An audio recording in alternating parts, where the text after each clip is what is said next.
Les amis de mon fiancé blaguaient sur le fait qu'il avait une fiancée de rechange, prête à prendre ma place si jamais je faisais un faux pas. Je souriais, comme si cela ne m'atteignait pas, comme si c'était une plaisanterie sans conséquence. Puis, j'ai traversé la pièce bondée, me suis dirigé vers la fille qu'il désignait, j'ai déposé la bague fantaisie à 100 € dans sa main et j'ai dit « Vas-y. Il est à toi maintenant ». Un silence de mort est tombé sur l'assemblée, et pour la première fois, j'ai eu l'impression de maîtriser la situation. Le meilleur ami de mon fiancé venait d'appeler une autre femme sa fiancée de rechange lors de notre fête de fiançailles, devant 20 personnes entassées dans mon appartement, alors que j'étais dans la cuisine en train de découper du comté. Allez, tout le monde le sait. A lâché Hugo Martin d'une voix pâteuse, titubant, sa bière levée bien haut. Si Manon déconne un jour, Chloé est prête sur le banc de touche, n'est-ce pas? La fiancée de rechange. Le rire qui a suivi a été immédiat et malaisant. Je suis resté là, figé, le couteau suspendu au-dessus du fromage, attendant que Lucas dise quelque chose. J'attendais qu'il mette fin à cette mascarade, qu'il me défende, qu'il dise à Hugo qu'il avait dépassé les bornes, qu'il prouve que je n'étais pas juste une solution temporaire en attendant que quelqu'un de mieux se présente. Il a ri. Mon fiancé, l'homme qui m'avait demandé en mariage 6 mois plus tôt avec une bague qu'il qualifiait ironique, était là, debout, et il riait pendant que son meilleur ami annonçait à tout le monde que j'étais remplaçable. Chloé Leclerc, l'amie d'enfance qu'il avait toujours juré considérer comme une sœur, était assise sur mon canapé, souriante. Pas embarrassée, pas horrifiée. Satisfaite. Ce sourire m'a révélé tout ce que j'avais besoin de savoir. Alors, j'ai pris une décision. J'ai sorti la bague de fiançailles de la poche de ma veste, j'ai fendu la foule silencieuse et je la lui ai tendue directement. C'est ton tour, ma belle. Il est tout à toi. Mais je vais trop vite en besogne. Pour comprendre comment j'en suis arrivé à ce moment précis, comment j'ai fini par anéantir ma propre fête de fiançailles devant tous ceux qui comptaient pour Lucas, il faut savoir qui j'étais avant cette nuit-là. Il faut connaître la vie que je pensais être en train de construire. Je m'appelle Manon Dubois. J'ai 31 ans et jusqu'à il y a 3 nuits, je pensais avoir tout compris. Je suis graphiste indépendante, ce qui signifie que je travaille de chez moi en pyjama plus souvent que je ne l'admettrais en bonne compagnie. Mon loft en centre-ville me sert aussi de bureau. Il est petit mais c'est le mien. Des murs en briques apparentes, de hautes fenêtres donnant sur la ville, juste assez de place pour un lit, un espace de travail et un canapé vintage que j'ai déniché dans une vente et dont je me suis convaincu qu'il était charmant plutôt qu'inconfortable. J'adore cet endroit. Encore aujourd'hui. Il était entièrement à moi. Mon nom sur le bail, mes meubles, mes règles. Lucas s'était installé progressivement, environ 1 an après le début de notre relation. Ça a commencé doucement, une brosse à dents dans la salle de bain, quelques vêtements dans l'armoire, puis son ordinateur portable est apparu sur mon bureau, ses chaussures près de la porte. Toute sa vie s'est infiltrée dans la mienne jusqu'à ce que je ne puisse plus me souvenir de l'aspect du loft avant lui. Nous étions ensemble depuis 3 ans, nous nous étions rencontrés au barbecue d'un ami commun par un après-midi d'été collant. Il était près du grill, se disputant de bonne humeur avec notre hôte sur la technique appropriée du charbon de bois, et quand il riait, c'était ce genre de rire qui donnait envie à tout le monde de se joindre à lui. Il semblait facile à vivre, simple, stable d'une manière que les hommes que j'avais fréquentés avant lui n'avaient jamais été. Pas de jeu, pas de drame, juste Lucas avec son sourire facile, ses blagues de papa nul et son habitude de poser sa main dans le creux de mon dos quand nous traversions des endroits bondés. Il travaillait comme directeur des ventes pour une start-up technologique. Un de ces emplois qui semble impressionnant lors des dîners, mais qui signifie des horaires imprévisibles et un salaire à la commission qui fluctuait énormément d'un mois à l'autre. Ça ne me dérangeait pas. Mon travail de designer payait assez bien. Nous n'étions pas riches, mais nous étions à l'aise. Nous avions nos routines, de petites traditions qui semblaient être le fondement de quelque chose de réel. Le dimanche matin, c'était le marché des producteurs locaux. Nous y allions ensemble, Lucas portant les sacs en toile pendant que je choisissais des légumes que j'oubliais inévitablement de cuisiner avant qu'ils ne pourrissent. Puis nous rentrions au loft, préparions du café et nous asseyions sur le balcon en regardant la ville s'éveiller sous nos yeux. Ces matins semblaient solides, comme la preuve que nous construisions quelque chose qui comptait. Ma sœur cadette, Léa Dubois, vit dans une maison de campagne en Normandie avec son mari, Paul Lefebvre, et leur jumeau de 4 ans. C'est l'une de ces personnes qui voit clair en tout, qui pose les questions qui dérangent que personne d'autre ne veut formuler. La première fois qu'elle a rencontré Lucas, c'était lors d'un dîner de famille il y a environ 2 ans. Elle m'avait prise à part dans la cuisine après, alors que je chargeais le lave-vaisselle. Il est trop lisse, avait-elle dit à voix basse. Surveille-le. J'avais ri pour balayer sa remarque. Tu ne fais confiance à personne. Je fais confiance aux gens qui ne jouent pas un rôle pour un public. Elle m'avait tendu une autre assiette, ses yeux sérieux. Il est différent quand les gens le regardent. Je lui avais dit qu'elle était surprotectrice, que Lucas était simplement charismatique par nature, qu'être sympathique n'était pas un défaut de caractère. Mais ces mots m'étaient restés. Une petite graine de doute que j'essayais constamment d'enterrer. Mes parents, eux, l'adoraient. Tous deux professeurs à la retraite vivant dans une modeste maison de campagne en Touraine, ils avaient accueilli Lucas comme s'il faisait déjà partie de la famille. Mon père lui avait appris à faire griller du bar. Ma mère avait commencé à lui envoyer par email les recettes de ses fameuses lasagnes. Chaque appel téléphonique se terminait par des questions sur les plans de mariage, leur voix pétillante d'espoir. Il y a 6 mois, Lucas m'a demandé en mariage. Nous étions dans notre café de quartier habituel, un petit endroit à 2 rues du Loft qui faisait les meilleurs lattes au lait d'avoine de la ville. C'était un mardi matin. Je travaillais sur la refonte du logo d'une boulangerie locale, mon ordinateur portable ouvert, à moitié concentré sur l'écran parce que Lucas n'arrêtait pas de me sourire de l'autre côté de la table d'une manière qui me rendait méfiante. Puis il a plongé la main dans sa veste et en a sorti une petite boîte en velours. Mon cœur s'est arrêté. Il l'a fait glisser sur la table et l'a ouverte. À l'intérieur se trouvait une bague, en argent martelé, avec une pierre en oxyde de zirconium, manifestement et indubitablement bon marché. C'est ironique, a-t-il dit, son sourire s'élargissant. Nous ne sommes pas de ces gens qui ont besoin d'un gros diamant pour prouver quoi que ce soit. C'est authentique. C'est tellement nous. J'avais ri, réellement ri, charmé par le geste, par l'idée que nous étions en quelque sorte au-dessus du matérialisme, que notre amour était construit sur quelque chose de plus profond que des bijoux coûteux. J'ai dit oui.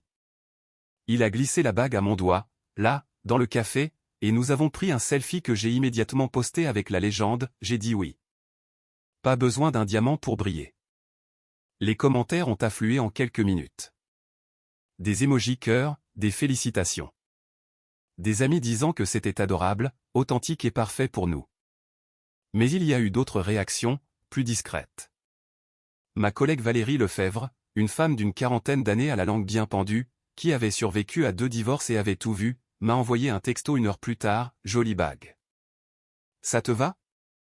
J'ai répondu par un émoji pouce levé. Bien sûr que ça m'allait. C'était ironique. C'était nous. Mais quand je lui ai montré la bague en personne le lendemain au bureau, elle a haussé un sourcil parfaitement arqué, n'a absolument rien dit et est retournée à son café. Ce silence en disait plus long que tous les mots qu'elle aurait pu prononcer. J'ai senti une lueur de doute vaciller, petite, à peine perceptible. Mais je l'ai vite étouffée, me disant que j'étais superficiel, que l'amour ne se mesurait pas à la taille d'une pierre ou au prix sur un reçu. Lucas était différent. C'est ce que je n'arrêtais pas de me répéter. Il était vrai. L'organisation de la fête de fiançailles est devenue plus compliquée que prévu. Lucas la voulait décontracter. Ses amis, mon loft, de la bière, du vin, rien de sophistiqué. Sa mère, Monique Morel, avait d'autres idées. Monique était le genre de femme qui portait des boucles d'oreilles en perles pour le brunch et avait des opinions bien arrêtées sur tout, de l'argenterie au nombre de fils des draps. Elle aurait voulu un dîner formel au cercle mondain dont elle était membre. Des invitations imprimées, un repas assis, le genre d'événement qui annonçait à son cercle social que son fils se mariait bien. J'avais suggéré un compromis, un bon restaurant, quelque chose entre les deux. Lucas a immédiatement rejeté l'idée. Mes amis détesteraient ça, Manon. Ils auraient l'impression de devoir se tenir à carreau. C'est censé être amusant. Nous avons donc fait à sa manière. Mon loft, tenue décontractée. 20 personnes, dont la plupart que je n'avais rencontrées qu'1 ou 2 fois. J'ai passé toute la semaine précédant la fête à me préparer, à nettoyer chaque recoin de l'appartement, à acheter 3 sortes de fromage et 2 types de biscuits salés, à construire un plateau de fromage et charcuterie qui aurait pu être photographié pour un magazine, à suspendre des guirlandes lumineuses avec des ampoules à filaments le long des murs en briques apparentes pour créer cette lueur chaude et intime que Lucas disait être parfaite. Il a aidé en envoyant les invitations et en me disant de ne pas stresser.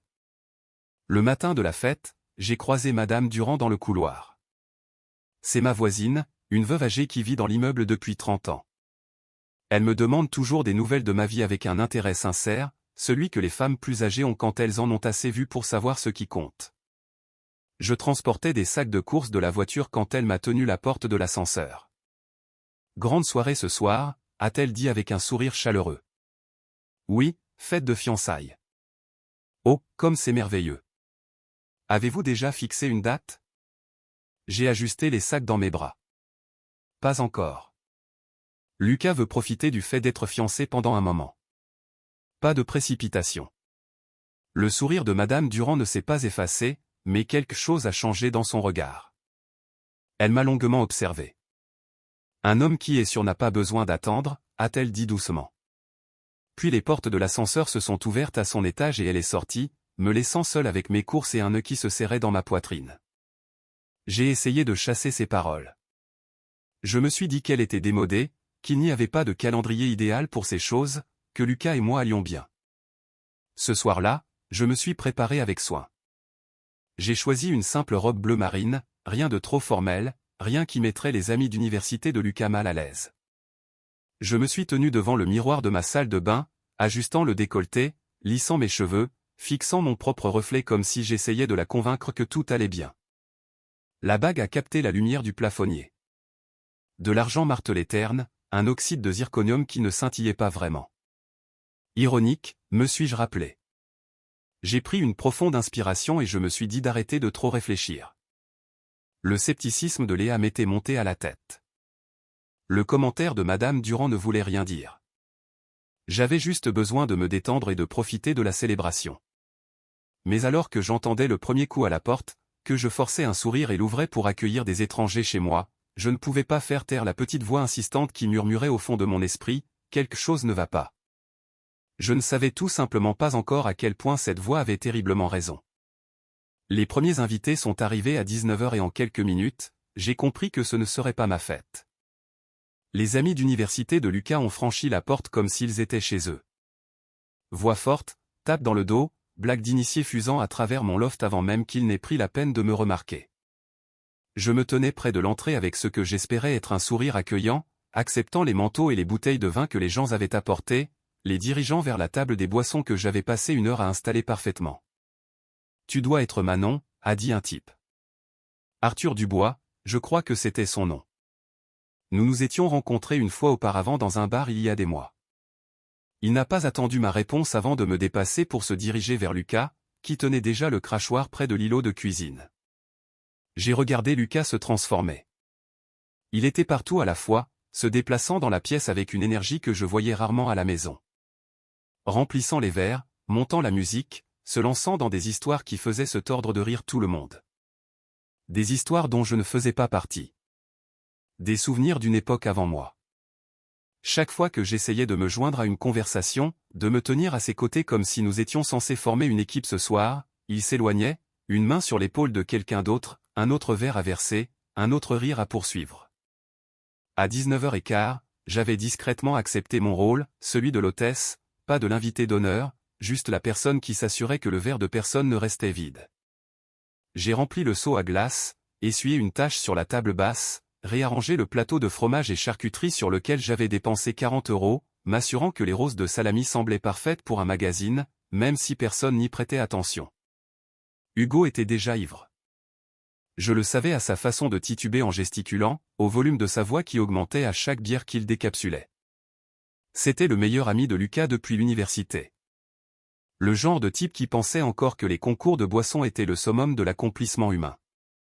Qui mesurait l'amitié au nombre d'histoires embarrassantes qu'il pouvait raconter sur vous en public. Il ne m'avait jamais aimé. Ou peut-être qu'il ne me voyait tout simplement pas. Quoi qu'il en soit, chaque histoire qu'il racontait semblait conçue pour rappeler à la pièce qu'il connaissait Lucas depuis plus longtemps, le comprenait mieux, avait accès à une version de lui à laquelle je n'aurais jamais accès. J'étais de retour dans la cuisine, en train de couper plus de comté, quand j'ai entendu la porte s'ouvrir à nouveau. Je n'ai pas eu besoin de regarder pour savoir que c'était Chloé. Je l'ai deviné au changement dans la voix de Lucas. La façon dont elle est devenue plus douce, plus chaude, différente. J'ai levé les yeux de la planche à découper. Elle se tenait dans l'embrasure de la porte, vêtue d'une robe portefeuille noire qui semblait plus appropriée pour un cocktail en ville que pour une réunion décontractée dans un loft. Ses cheveux tombaient en vagues parfaites. Son sourire était confiant, facile, comme si elle était venue ici 1000 fois auparavant. Lucas a traversé la pièce en 4 longues enjambées. Il l'a serrée dans ses bras dans une étreinte qui a duré trop longtemps. Sa main s'est attardée dans le bas de son dos. Il a ri, d'un rire éclatant et sans effort, et a dit quelque chose que je n'ai pas pu entendre mais qui l'a fait sourire.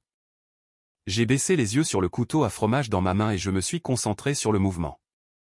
Des tranches fines, des coupes régulières, respire. La jalousie était peu attrayante.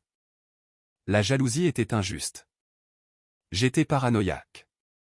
Je me le répétais comme un mantra, mais mes mains ne voulaient pas cesser de trembler. La cuisine semblait soudainement trop chaude, trop petite. Je pouvais entendre la voix de Chloé se mêler à celle de Lucas. Ses amis la saluaient comme si elle faisait partie du cercle intime. Elle en faisait probablement partie. Elle les connaissait tous depuis plus longtemps que moi.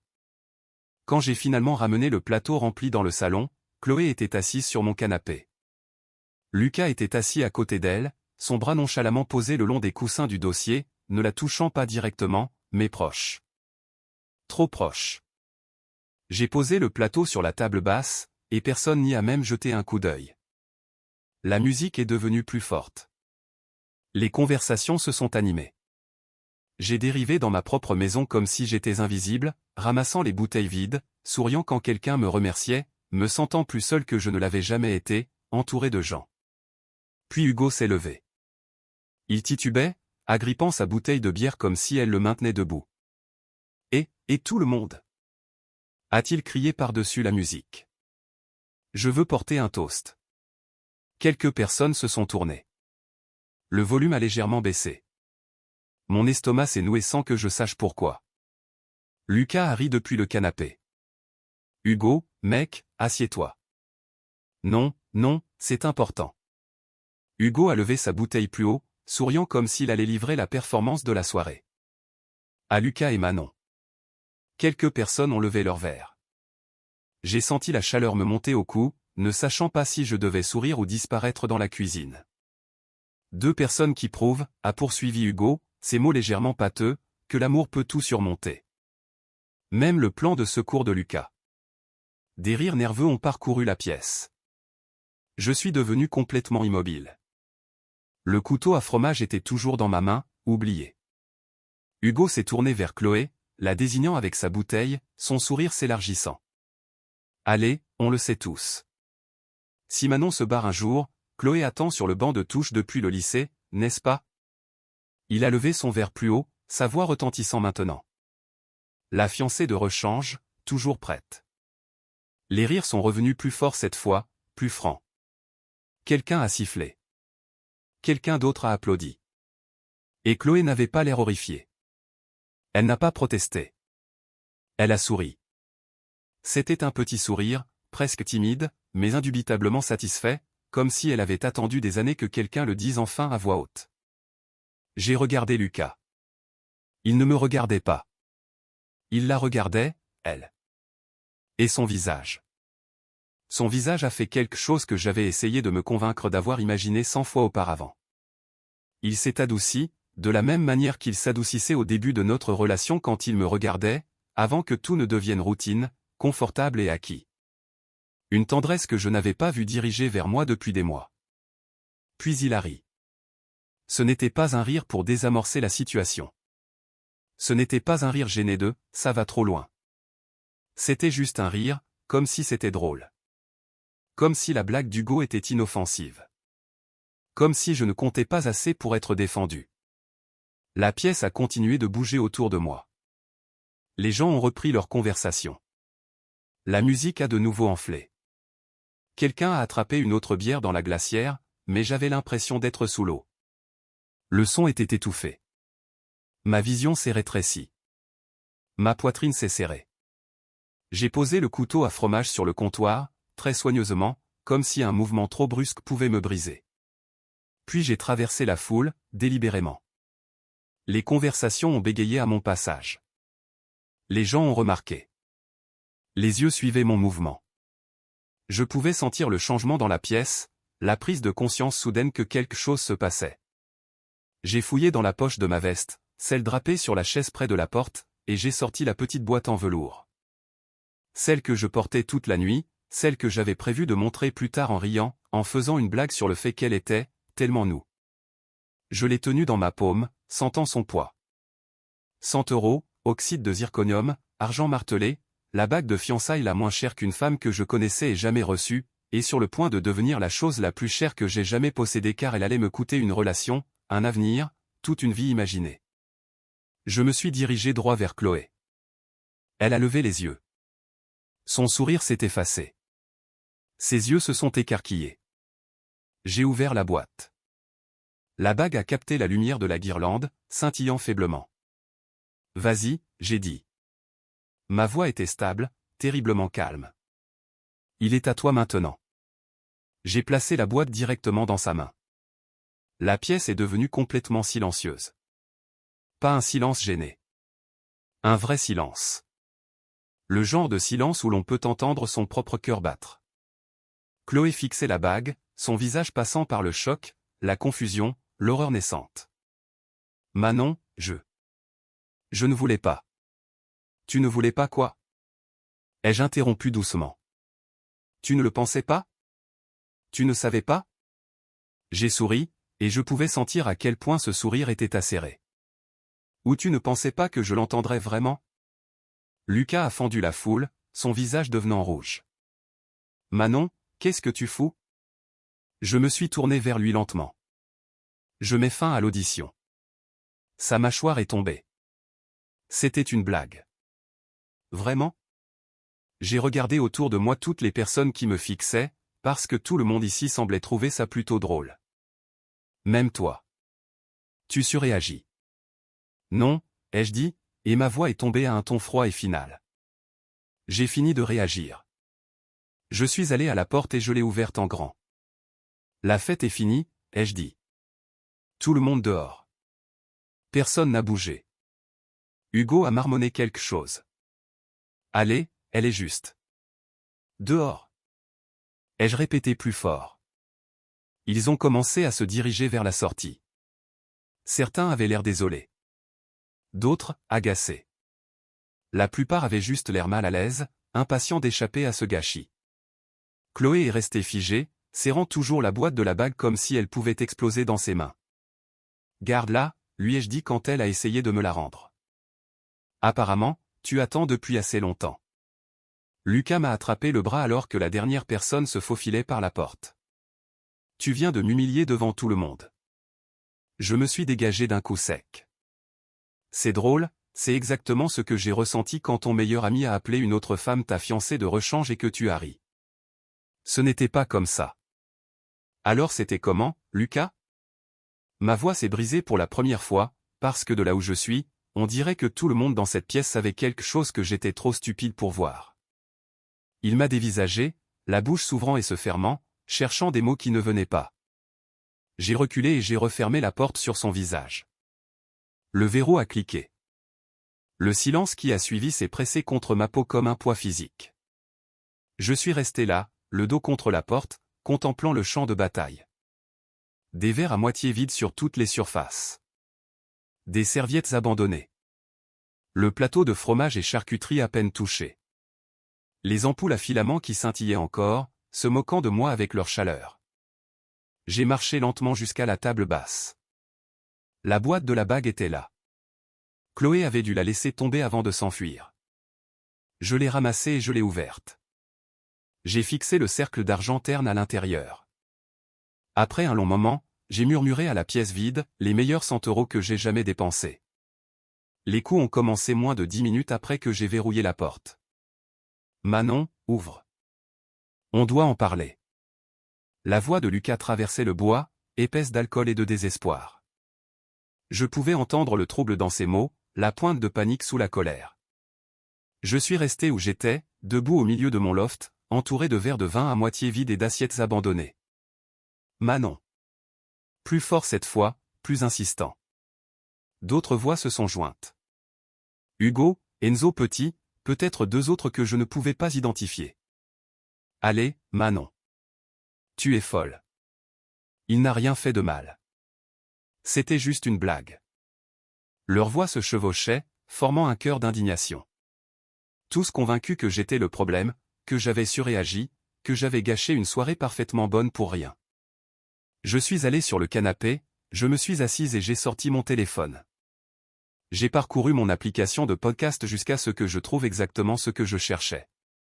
Un podcast sur l'indépendance financière que je voulais écouter. Titre de l'épisode, Développer sa richesse en toute autonomie. L'ironie ne m'a pas échappé.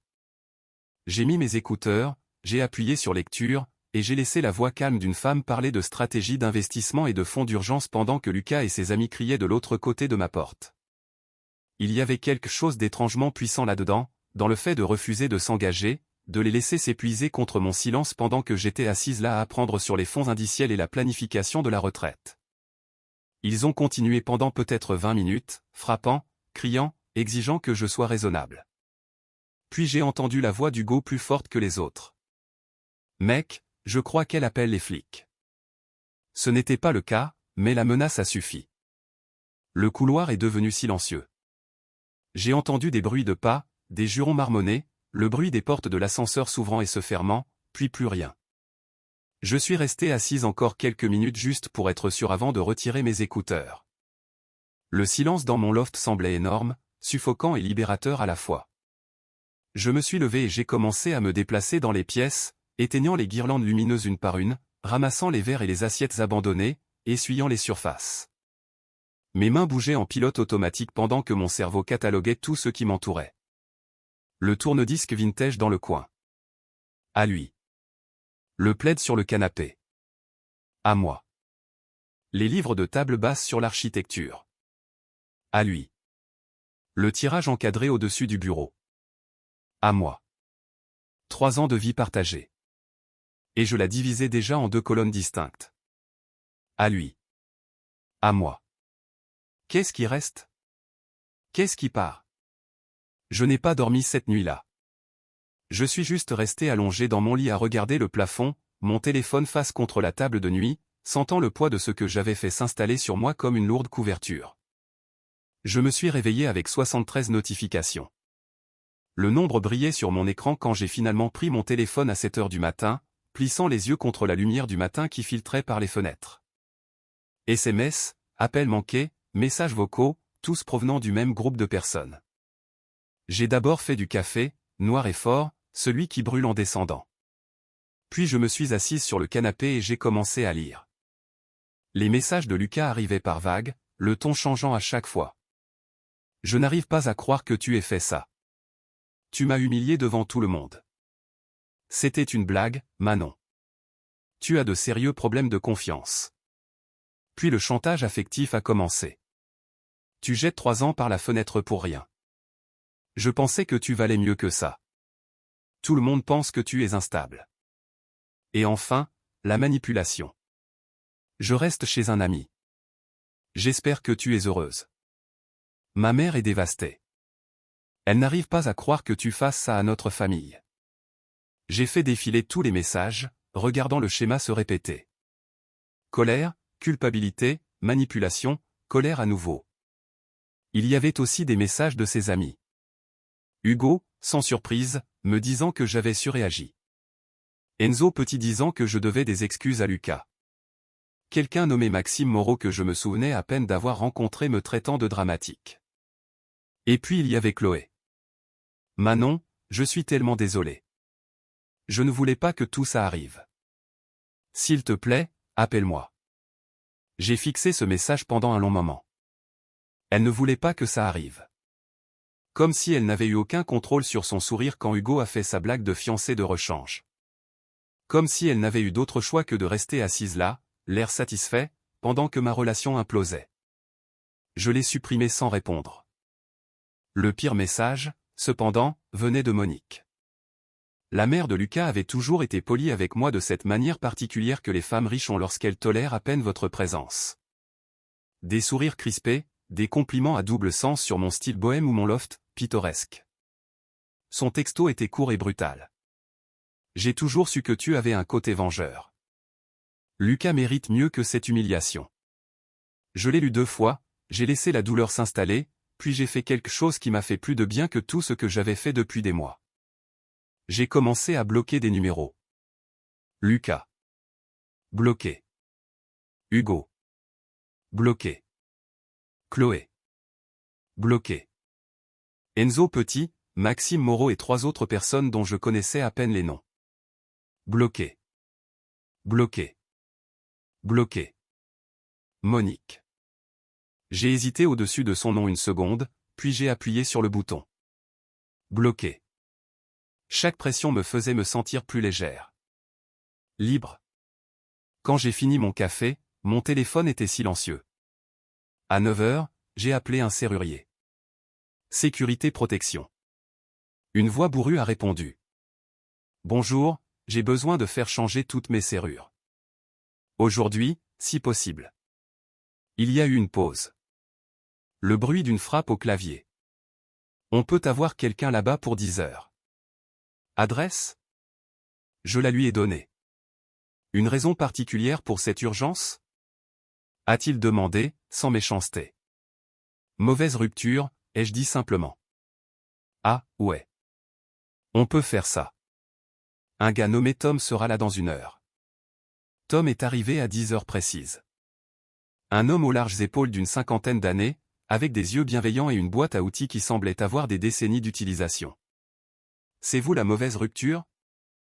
A-t-il demandé en posant son équipement. C'est moi. Il a hoché la tête, examinant déjà la serrure existante. Vous seriez surprise du nombre d'appels de ce genre qu'on reçoit. Bonne initiative. Les changer rapidement. Ça évite beaucoup de problèmes par la suite. Je l'ai regardé travailler, la manière méthodique avec laquelle il a retiré l'ancienne quincaillerie, installé le nouveau pen dormant, l'a testé plusieurs fois pour s'assurer qu'il était sécurisé. Celle-ci est une serrure haute sécurité, a-t-il dit en me montrant le mécanisme. Ça coûte un peu plus cher, mais ça en vaut la peine. Difficile à crocheter. Ne peut pas être forcé. Si quelqu'un veut entrer, il aura besoin de votre clé ou d'un bélier. Parfait, ai-je dit quand il m'a tendu les nouvelles clés. J'ai senti quelque chose changer, quelque chose de final. C'était mon espace maintenant, entièrement, complètement le mien. Après le départ de Tom, je me suis tenu au milieu de mon loft et j'ai regardé autour de moi. Ça ne ressemblait plus à un foyer. Ça ressemblait à une scène de crime. Des preuves d'une vie à laquelle j'avais cru éparpillées sur chaque surface. J'ai attrapé une pile de cartons dans le placard de rangement et je me suis mis au travail. Les vêtements d'abord. J'ai sorti tout ce qui appartenait à Lucas du placard, des cintres, des tiroirs de la commode. Des t-shirts qui sentaient encore son eau de Cologne. Des jeans que j'avais lavés 100 fois. Le blazer qu'il portait pour les entretiens d'embauche. Dans le carton. Étiqueté. Vêtements. Article de toilette ensuite. Son rasoir, sa crème à raser, le nettoyant visage coûteux sur lequel il insistait. Tout étalé dans un autre carton. Puis les choses plus difficiles. La couverture lestée qu'il avait achetée après avoir lu un article sur un meilleur sommeil. Le tourne-disque vintage qu'il avait trouvé dans un marché aux puces et qu'il avait promis de restaurer mais ne l'avait jamais fait. La collection de capsules de bières artisanales qu'il gardait pour un vague projet futur. Carton après carton, j'ai emballé 3 ans de vie partagée. Je les ai étiquetés avec une honnêteté brutale qui faisait du bien d'une manière sombre. Électronique, illusion, mensonges divers. J'ai trouvé la photo encadrée de Noël dernier en fouillant dans la bibliothèque. Nous deux chez mes parents en Touraine, leur palmier décoré de lumière en arrière-plan. Le bras de Lucas autour de moi, tous les deux souriant comme si nous le pensions. J'ai fixé cette photo pendant un long moment, me souvenant de ce voyage, de la façon dont mes parents l'avaient aimé, de la façon dont je pensais que nous étions heureux. Je l'ai mise dans le carton étiqueté mensonge et j'ai continué à emballer. À midi, j'avais 8 cartons empilés près de la porte. Puis j'ai trouvé quelque chose d'inattendu. Je nettoyais le tiroir de sa table de nuit quand mes doigts ont effleuré une carte cachée sous de vieux reçus et des câbles de charge. Je l'ai sortie. Une carte d'anniversaire. Papier cartonné coûteux. Fleurs en relief sur le devant. Je l'ai ouverte. Pour celle qui a toujours été là.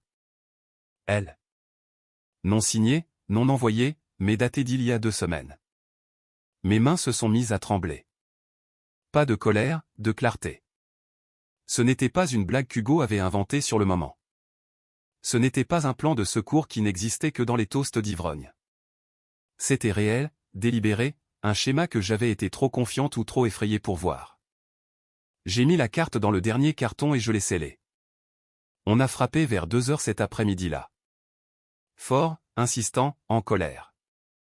J'ai regardé par le Judas. Lucas, l'air froissé et furieux, les yeux rouges, soit à cause de l'alcool, soit des larmes, soit les deux.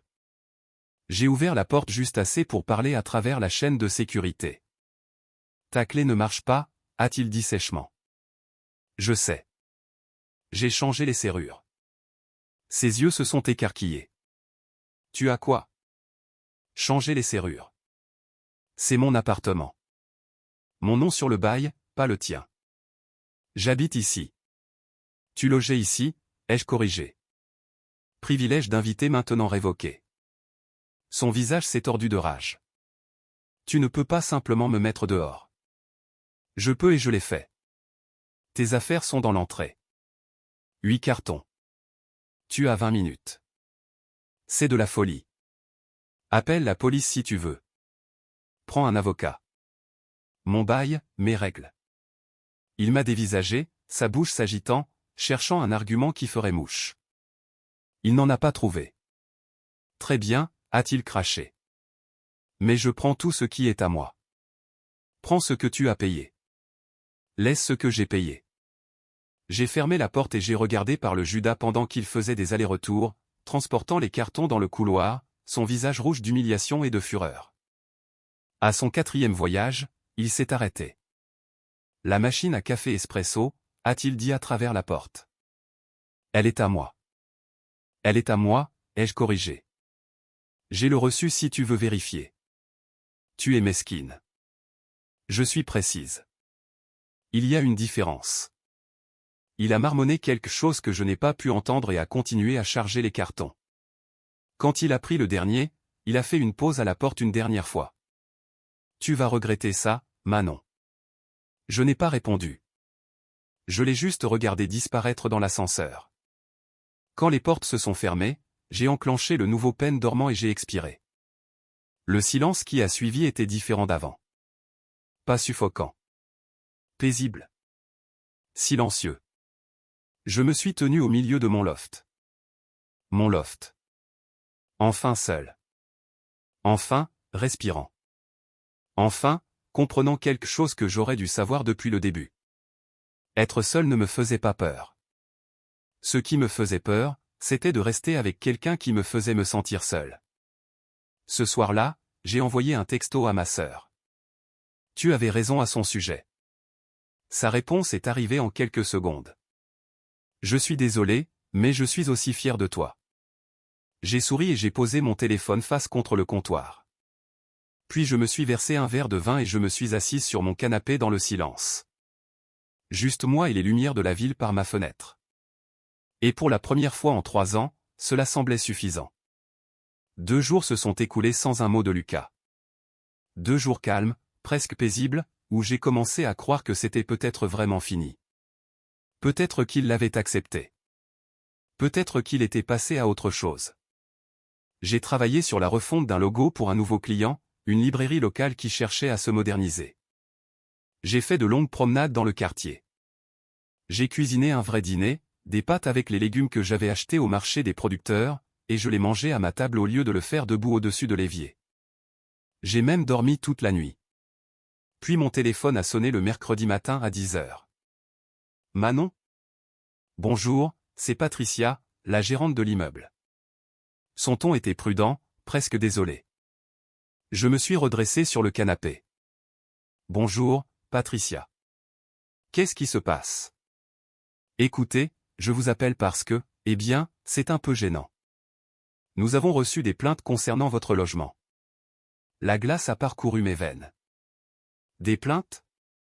Oui, anonymes, ce qui est bizarre. 2, en fait. Une concernant des troubles domestiques, des cris, des disputes, ce genre de choses. Une autre sur d'étranges odeurs chimiques provenant de vos bouches d'aération. J'ai fermé les yeux. Anonyme. Oui. Honnêtement, Manon, je n'en crois pas un mot. Vous êtes ici depuis 3 ans, jamais un seul problème. Mais la direction m'oblige à faire un suivi.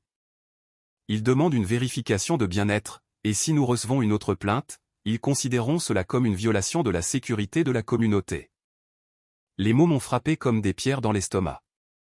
C'est Lucas, ai-je dit d'un ton neutre. Ça doit être lui, Patricia. Je m'en doutais. Écoutez, je suis de votre côté, mais j'ai les mains liées. Quand la direction voit plusieurs plaintes, il panique. Vous savez comment c'est. Je le savais. Je savais aussi exactement ce que Lucas faisait. Il ne pouvait plus me contrôler. Alors il essayait de contrôler ma maison, ma stabilité, mon sentiment de sécurité. Je comprends, ai-je dit, ma voix plus ferme que je ne me sentais. Je vais m'en occuper. Je suis désolé, Manon. Vraiment. Après avoir raccroché, je suis resté assise, très immobile sur mon canapé, fixant la table basse, mon téléphone toujours à la main. Ce n'était pas un chagrin d'amour. Ce n'était pas un homme qui luttait pour lâcher prise. C'était de la vengeance, calculée et délibérée. Il essayait de me rendre sans abri, de me punir pour avoir eu le culot de partir. Je suis restée assise là pendant peut-être 20 minutes, sentant le poids de tout cela, l'injustice, la pure méchanceté. Puis j'ai appelé Valérie. Nous nous sommes retrouvés dans notre bistrot habituel, un endroit d'angle à 3 rues de Montloft avec des meubles dépareillés et le meilleur café glacé du quartier. Valérie était déjà là quand je suis arrivé, assise à notre table habituelle près de la fenêtre. Elle a jeté un coup d'œil à mon visage et s'est levée. Qu'est-ce qui s'est passé? Je lui ai tout raconté. Les plaintes anonymes, la vérification de bien-être, la menace d'une violation de sécurité. Son expression est passée de l'inquiétude à la fureur en environ 3 secondes. Il essaie de te mettre à la rue, a-t-elle dit, sa voix basse et tranchante. Ce n'est pas un chagrin d'amour, Manon. C'est de la violence. Le mot m'a frappé plus fort que prévu. Violence. Je n'y avais jamais pensé de cette façon. Lucas ne m'avait jamais frappé, jamais crié dessus, jamais fait aucune des choses évidentes qu'on voit dans les films. Mais ça, cette campagne calculée pour me déstabiliser, pour m'enlever ma maison, ma paix, mon sentiment de sécurité. Valérie avait raison. Elle a sorti son téléphone, ses doigts se déplaçant rapidement sur l'écran. Je t'envoie le numéro de quelqu'un. Sophie Bernard. Elle s'est occupée de mon 2e divorce, et c'est un pitbull. Cher, mais elle vaut chaque centime. Mon téléphone a vibré. J'ai baissé les yeux sur les coordonnées. Tu as besoin de quelqu'un qui lui fait plus peur qu'il ne te fait peur, a dit Valérie, tendant la main par-dessus la table pour serrer la mienne. Et Manon. Tu ne lui dois pas de gentillesse. Tu ne lui dois pas le bénéfice du doute. Tu te dois une protection. Quelque chose a changé en moi quand elle a dit ça. J'avais passé les 2 derniers jours à me remettre en question, à me demander si j'avais surréagi à la fête, si j'aurais dû gérer les choses différemment, de manière plus privée, moins dramatique. Mais assise là avec Valérie, l'entendant nommer ce qui se passait, j'ai ressenti quelque chose que je n'avais pas ressenti depuis cette nuit-là. La clarté. Ce n'était pas moi qui avais fait quelque chose de mal. Et j'en avais fini de me défendre dans ma propre tête. Le cabinet de Sophie Bernard se trouvait dans un immeuble moderne à La Défense, tout en lignes épurées et en baies vitrées donnant sur la ville. Je suis arrivé à 14 h le lendemain, les nerfs me faisant légèrement trembler les mains alors que je prenais l'ascenseur jusqu'au 14e étage. La réceptionniste m'a conduite dans une salle de conférence élégante. Sophie est apparue un instant plus tard, la quarantaine, blazer impeccable, cheveux tirés en un chignon strict. Elle m'a serré la main avec une poignée qui signifiait les affaires. Manon, Valérie dit le plus grand bien de vous. Asseyez-vous. Je me suis assise. Elle s'est assise en face de moi, a sorti un bloc-notes et a cliqué sur son stylo. Racontez-moi tout, depuis le début. Alors je l'ai fait. Je lui ai parlé de la fête de fiançailles, du toast d'Hugo, de la bague tendue à Chloé, des coups sur ma porte, des numéros bloqués, des serrures changées, de Lucas récupérant ses affaires. Et puis je lui ai parlé des plaintes anonymes. Sophie n'a pas interrompu une seule fois. Elle a juste pris des notes, son expression neutre, mais ses yeux vifs, suivant chaque détail. Quand j'ai fini, elle s'est penchée en arrière dans son fauteuil. Comportement de vengeance classique, a-t-elle dit simplement. Il essaie de vous déstabiliser parce que vous lui avez retiré son contrôle. Les plaintes anonymes sont conçues pour menacer votre logement, votre stabilité, votre sentiment de sécurité. L'entendre le dire si sobrement l'a rendu réel d'une manière que ça n'avait pas été avant. Nous allons officialiser cela, a poursuivi Sophie. Lettre de mise en demeure, courrier recommandé. Nous l'enverrons à Lucas et à toute autre personne présente ce soir-là qui pourrait poursuivre le harcèlement. J'ai cligné des yeux. Comme qui? L'ami qui a porté le toast, la femme qui était censée être la remplaçante, quiconque a été en contact avec vous depuis la rupture pour essayer de vous faire pression ou de le défendre. Hugo. Chloé. Nous allons clairement indiquer que tout contact ultérieur, direct ou indirect, sera considéré comme un motif d'action en justice. Harcèlement, diffamation, si les fausses plaintes continuent. Nous créons une trace écrite. Elle a commencé à taper sur son ordinateur portable, ses doigts volant sur les touches. Cela va vous coûter environ 400 € pour la consultation et le service. Ça en vaut la peine? Je n'ai pas hésité. Oui. Elle a hoché la tête, toujours en train de taper. Bien. Les hommes comme ça, ils reculent quand ils réalisent que vous n'avez pas peur. Quand ils réalisent que vous avez des documents et une représentation légale. Ils se nourrissent de vos réactions. Nous allons leur enlever ce pouvoir. Elle a imprimé la lettre 20 minutes plus tard et en a lu des extraits à voix haute. Le langage était précis, voire terrifiant. Il détaillait le faux rapport de police que Lucas avait essentiellement déposé en faisant venir des agents à ma porte. Il qualifiait les plaintes anonymes de harcèlement. Il avertissait que tout contact ultérieur, direct ou indirect, serait documenté et traité comme une preuve dans un éventuel litige civil. Nous enverrons des copies à Lucas, Hugo et Chloé, a déclaré Sophie. Toutes en recommandées avec accusé de réception. Ils sauront que vous êtes sérieuse. J'ai signé les formulaires d'autorisation, j'ai fait un chèque de 400 €. En le lui tendant, Sophie m'a jeté un regard qui était à moitié empathie, à moitié admiration. Vous faites ce qu'il faut, a-t-elle dit. Beaucoup de gens dans votre situation essaient juste d'attendre que ça passe. Espère que ça s'arrête. Mais l'espoir n'est pas une stratégie. La documentation, si. En rentrant chez moi, je me suis assise devant mon ordinateur portable et j'ai rédigé un email à Patricia et à la direction de l'immeuble. Je l'ai gardé propre, professionnel, factuel. J'ai résumé la situation, mon ex-partenaire, retiré de la résidence après la fin de la relation, déposait maintenant de fausses plaintes anonymes en guise de représailles. J'ai joint une copie de la lettre de mise en demeure. J'ai clairement indiqué que je prenais ces faux rapports au sérieux, que j'avais une représentation légale et que toute plainte ultérieure devait être immédiatement transmise à moi et à mon avocate. J'ai mis en copie la direction générale de la société de gestion de l'immeuble. Puis je l'ai relu 3 fois, en m'assurant que chaque mot était juste, et j'ai cliqué sur « Envoyer ». Au moment où l'email est parti, j'ai senti quelque chose changer en moi. Je ne réagissais plus. J'agissais. Je documentais, je protégeais, je constituais un dossier. J'ai appelé Léa ce soir-là, assise sur mon balcon avec un verre de vin, les lumières de la ville vacillant en dessous. J'ai engagé une avocate, lui ai-je dit. Il y a eu une pause. Puis sa voix est venue, féroce et fière. C'est ma sœur. Tu n'es pas la victime ici, Manon. Tu es celle qui est partie. Ne l'oublie jamais. J'ai souri, regardant la ville. Je ne l'oublierai pas. Après avoir raccroché, je suis restée assise là pendant un long moment, sentant l'air frais de la nuit sur mon visage, le poids des derniers jours se transformant en quelque chose de gérable. Lucas avait voulu me faire peur, me faire douter de moi, me faire regretter de l'avoir quitté. Au lieu de ça, il m'avait rendue plus forte. Et je n'allais pas reculer. Le silence qui a suivi était déconcertant. 3 jours se sont écoulés après que Sophie a envoyé les lettres de mise en demeure. Puis 4, puis 5.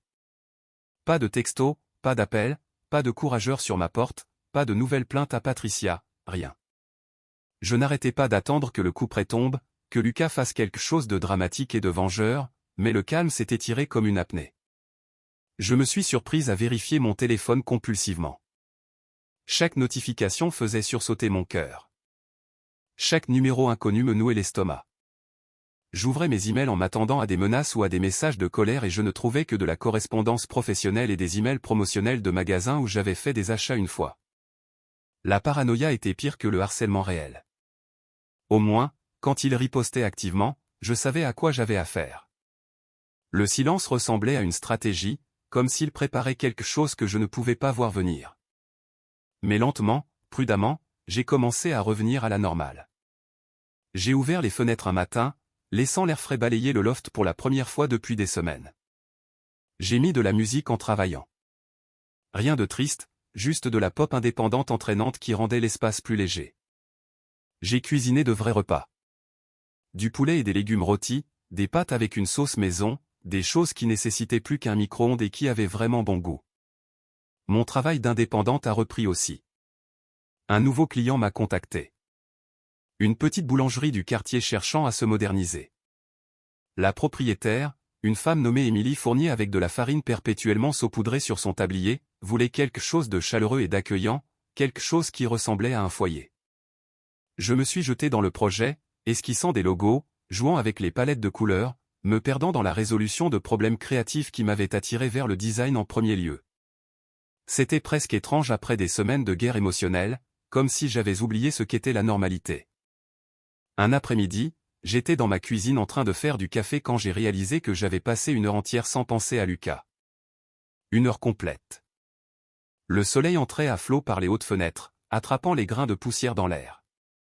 Mon ordinateur portable était ouvert sur le comptoir, affichant 3 variations de logos pour la boulangerie. La musique jouait doucement depuis mon enceinte, et je me sentais, pas heureuse exactement, pas guérie, mais bien. C'était comme une petite victoire. J'ai croisé Madame Durand dans le couloir quelques jours plus tard. Je montais les courses du hall quand je l'ai vue à sa porte, luttant avec ses clés tout en équilibrant un sac en toile. « Attendez, laissez-moi vous aider », ai-je dit, posant mes sacs et prenant le sien pendant qu'elle déverrouillait sa porte. « Oh, Manon, merci, ma chère. » Elle a poussé la porte et a repris son sac, puis a fait une pause. « J'ai remarqué le serrurier l'autre jour, et les cartons. Tout va bien ? » J'ai hésité, puis je me suis surprise à dire « Voudriez-vous entrer pour un thé ?» Ses yeux se sont illuminés. « Avec grand plaisir. » 10 minutes plus tard, nous étions assises dans ma cuisine, un espace minuscule à peine assez grand pour la table de bistrot que j'avais réussi à y caser, buvant de la tisane à la camomille dans des tasses dépareillées. Je lui ai donné la version abrégée, les fiançailles, la fête, la blague qui n'en était pas vraiment une, la décision d'y mettre fin. Madame Durand a écouté sans interrompre. Ses mains ridées enroulées autour de sa tasse, ses yeux vifs et pleins de sagesse. Quand j'ai fini, elle a hoché la tête lentement. « J'ai été mariée 43 ans avant que mon mari ne décède », a-t-elle dit. « Et vous savez ce que j'ai appris ? Un homme qui vous aime vraiment ne vous fait jamais sentir que vous faites la queue. » Les mots m'ont frappé plus fort que prévu. « Vous avez bien fait », a-t-elle poursuivi, tendant la main par-dessus la table pour tapoter la mienne. Parfois, la chose la plus courageuse est de s'éloigner de ce que tout le monde dit que vous devriez vouloir. J'ai senti des larmes me piquer les yeux et je les ai refoulées. Merci, ai-je dit doucement. Elle a serré ma main une fois de plus. Vous allez vous en sortir très bien, ma chère. Je le sens. Après son départ, je suis restée assise à ma table de cuisine pendant un long moment, fixant les 2 tasses vides, sentant quelque chose s'apaiser en moi. Madame Durand avait vécu un mariage entier, 43 ans. Elle avait aimé, perdu et survécu, et elle pensait que j'avais bien agi. Cette validation de la part de quelqu'un qui l'avait réellement vécu, et non pas simplement théorisé sur les relations depuis les gradins, signifiait plus que tout ce que mes amis avaient pu dire. Cela m'a donné la permission de faire confiance à mon propre jugement. De croire que partir n'était pas une faiblesse. C'était une force. Une semaine après l'envoi de la mise en demeure, mon téléphone a vibré avec un texto d'un numéro inconnu. Mon estomac s'est automatiquement noué. J'ai fixé la notification sur mon écran, débattant de l'ouvrir ou de simplement le supprimer. La curiosité l'a emporté. « Salut, c'est Chloé. Je me suis redressé sur le canapé, ma mâchoire se crispant.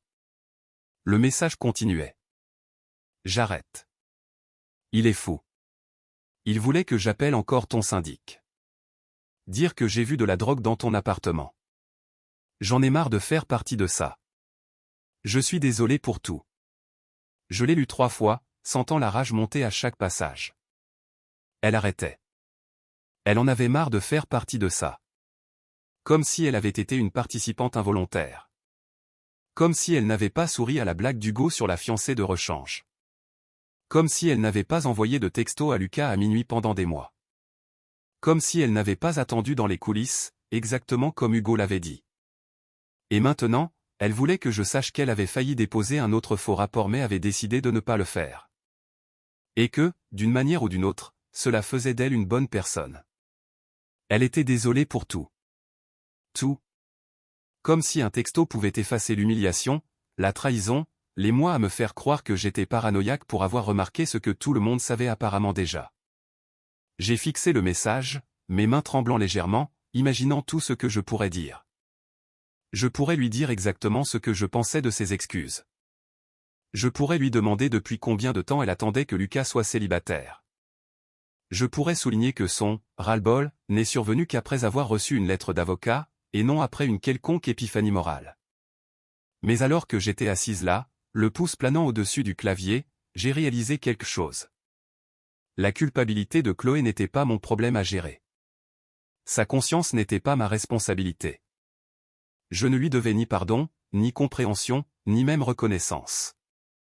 La conversation était terminée. J'ai fait une capture d'écran du message, une preuve, au cas où, et je l'ai archivé dans un dossier intitulé « Légal ». Puis j'ai supprimé le texto sans répondre. C'était mieux que tout ce que j'aurais pu dire. Le lendemain matin, mon téléphone a sonné. Un numéro inconnu à nouveau. J'ai failli ne pas répondre, mais quelque chose m'a poussé à décrocher. Bonjour, Manon? C'est Jean-Pierre, le père de Lucas. Bien sûr que c'était lui. Je me suis assise lentement sur mon canapé, ma main libre agrippant la coudoir. Monsieur Morel, ai-je dit d'un ton égal. Que puis-je faire pour vous? Sa voix était douce, exercée. Le ton d'un homme habitué à négocier, à obtenir ce qu'il veut par le charme plutôt que par la force. Je sais que les choses se sont mal terminées entre vous et Lucas. Je n'appelle pas pour m'immiscer dans tout ça, mais il a mentionné que vous aviez toujours sa machine à café espresso, celle qu'il utilise tous les matins. Il a de terribles maux de dos sans elle, et je pensais que nous pourrions peut-être trouver un arrangement. J'ai failli rire. La machine à café. Pas des excuses pour le comportement de son fils. Pas d'inquiétude pour le harcèlement. Juste une demande pour récupérer un bien que Lucas prétendait avoir besoin. La machine à café que j'ai achetée, ai-je dit calmement, avec ma carte de crédit. Celle que Lucas a promis de me rembourser, mais ne l'a jamais fait. Silence à l'autre bout du fil. J'ai continué, ma voix stable. Elle a coûté 350 €. Je serais heureuse de la laisser dans le couloir pour lui dès que je recevrai le paiement. 350 €. La voix de Jean-Pierre avait une pointe d'agacement maintenant. Pour une machine d'occasion? Pour ma machine, ai-je corrigé, qu'il veut récupérer. Une autre longue pause. Je pouvais presque l'entendre calculer, décider si cela valait la peine de se battre. Très bien, a-t-il dit finalement. Je vous ferai un virement bancaire. Ça me va. Je lui ai donné mon RIB et j'ai raccroché. 2 minutes plus tard, mon téléphone a sonné. Jean-Pierre Morel vous a payé 350 € pour machine à café. J'ai sorti la machine du placard où je l'avais rangée, je l'ai transportée dans le couloir et je l'ai posée devant ma porte. Puis je suis rentré, j'ai envoyé un texto à Jean-Pierre, elle est dans le couloir, et j'ai verrouillé ma porte. Je suis resté à mon Judas, attendant. 20 minutes plus tard, les portes de l'ascenseur se sont ouvertes. Lucas est sorti, se déplaçant avec raideur, son visage soigneusement neutre. Il a ramassé la machine sans regarder ma porte, sans s'arrêter, sans aucun signe qu'il savait que je pouvais être en train de regarder. Il est remonté dans l'ascenseur. Les portes se sont fermées et il était parti.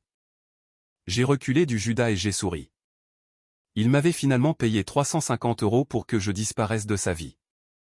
Et je n'avais jamais été aussi heureuse d'être rachetée. Je suis allée sur mon canapé, je me suis assise et j'ai regardé mon loft. Mon loft.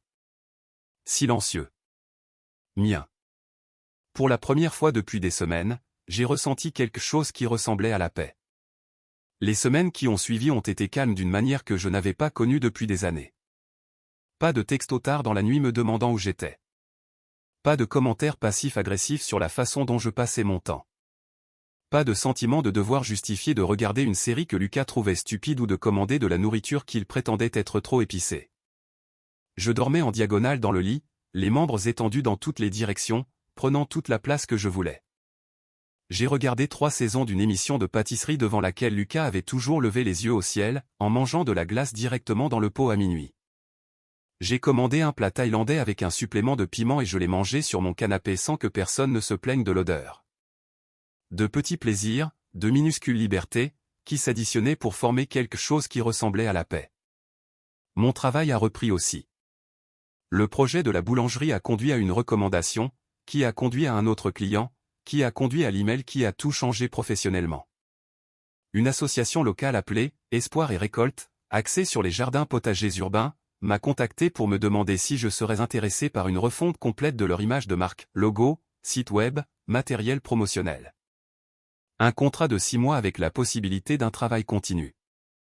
J'ai rencontré leur directrice de création, une femme nommée Sylvie Rousseau avec des mèches argentées dans les cheveux et des mains tachées de peinture, qui dirigeait l'organisation comme une dictature bienveillante.